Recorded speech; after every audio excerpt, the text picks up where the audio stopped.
கிறிஸ்து இயேசுவில் அன்பிற்கினிய சகோதரர்களே, சகோதரிகளே, எம்மாவு சீடர்கள் அனுபவத்தை நாம் இப்பொழுது கேட்டோம். எம்மாவு என்ற ஒரு நகரத்திற்கு இப்பொழுது சீடர்கள் நடந்து செல்கின்றார்கள். அவர்களோடு கூட இயேசுவும் உயிர்த்த ஆண்டவரும் செல்கின்றார்.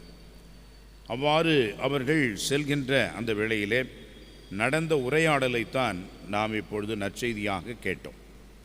இந்த நற்செய்தியிலே நாம் என்ன தெரிந்து கொள்ள வேண்டும் என்று சொன்னால், அன்புக்குரியவர்களே, பல நேரங்களிலே நம்முடைய சிந்தனைகள், நம்முடைய நினைவுகள், எதிர்பார்ப்புகள் என்பது ஒன்று.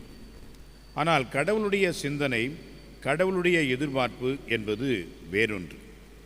எனவே மனிதர்கள் நினைப்பது போன்று இறைவன் இருக்கிறார் என்று நாம் நினைக்க தேவையில்லை. காரணம், கடவுள் தன்னுடைய மேலான ஞானத்திலே பல்வேறு வழிகளிலே மனிதர்களோடு உரையாடுகிறார், மனிதர்களோடு தொடர்பு கொள்கிறார், மனிதரை காத்து மீட்கின்றார். ஆனால் மனிதர்கள் நாம் இந்த இறை செயல்பாடுகளை, இறை பிரசன்னத்தை, உடனிருப்பை நாம் அதிகமாக உணர்வது இல்லை. காரணம் என்ன? நாம் விரும்புவது போல இறைவன் இருக்க வேண்டும், இறைவன் செயல்பட வேண்டும் என்று நினைக்கின்றோம். ஆனால் கடவுள் அவர் எப்படி நினைக்கின்றாரோ அவருடைய வழியில்தான் அவர் நமக்கு பல காரியங்களை செய்கின்றார். இறப்பு, உயிர்ப்பு இந்த இரண்டும் இதைத்தான் நமக்கு உணர்த்துகிறது.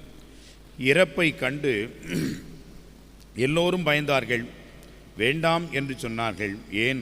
அவருடைய உயிர்ப்புக்கு பிறகு கூட ஆண்டவர் இயேசுவினுடைய இறப்பை நினைத்து எல்லாம் முடிந்து போய்விட்டது என்ற ஒரு விரக்தியிலே, வேதனையிலே இப்பொழுது இந்த எம்மாவு சீடர்கள் செல்கின்றார்கள், உரையாடி கொள்கின்றார்கள். இப்படியெல்லாம் நாம் நினைத்தோம், இவர்தான் மெசியா என்று நினைத்தோம். ஆனால் இவர் இறந்து இப்பொழுது நமக்கு மிகப்பெரிய ஒரு ஏமாற்றத்தை ஏற்படுத்திவிட்டாரே என்று தங்களுக்குள் புலம்பிக் கொண்டும் தங்களுக்குள் பல்வேறு கருத்துக்களை வாதாடி பகிர்ந்து கொண்டும் சென்றார்கள். ஆனால் உயிர்த்த ஆண்டவர் அவர்களுக்கு தோன்றி, அறிவிலிகளே, இறைவாக்கினர் உரைத்த எல்லாவற்றையும் நம்ப இயலாத மந்த உள்ளத்தினரே, மெசியா தாம் பாடுபடுவதற்கு இந்த துன்பங்கள் பட வேண்டுமல்லவா என்று சொல்லி இறப்பை பற்றிய நியாயத்தையும், இறப்பை இயேசு ஏற்றுக்கொள்ள வேண்டிய கட்டாயத்தையும் தேவையையும் அவர்களுக்கு எடுத்துரைக்கிறார். ஆனால் இறப்பு என்பது ஒரு முடிவல்ல, மாறாக அவர் உயிர்த்தார், அந்த உயிர்த்த ஆண்டவர் தான் அவர்களோடு பேசிக்கொண்டு இருக்கின்றார் என்பதையும் அவர்களுக்கு காட்டி அந்த உயிர்ப்பின் அனுபவத்தை அவர்களுக்கு கொடுக்கின்றார். அன்புக்குரியவர்களே, நம்முடைய வாழ்விலே பல நேரங்களிலே நாம் நினைப்பது போல இறைவன் செயலாற்ற வேண்டும், செயல்பட வேண்டும், இறைவன் நம்முடைய வழியிலே இருக்க வேண்டும், வர வேண்டும் என்றெல்லாம் நாம் நினைப்போம். ஆனால் கடவுளுக்கென்று ஒரு வழி இருக்கிறது. கடவுள் இப்படித்தான் செயலாற்ற வேண்டும் என்ற ஒரு நியதி இருக்கிறது.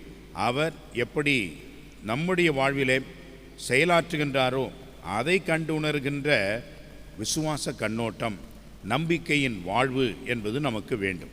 அதைத்தான் ஆண்டவர் சொல்கிறார். அறிவிலிகளே, நீங்கள் இதை உணர்வது இல்லையா? இதை நீங்கள் பார்க்கவில்லையா என்று சொல்லி அவர்களை கடிந்து கொள்கிறார்.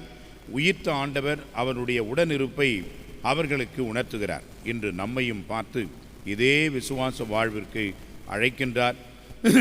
இயேசு நம்மோடு தொடர்ந்து இருக்கின்றார் என்ற உயிர்த்த ஆண்டவருடைய உடனிருப்பை இந்த நற்கருணை வழிவாக நம்மோடு அவர் இருக்கின்றார் என்பதை உணர்த்துகிறார்.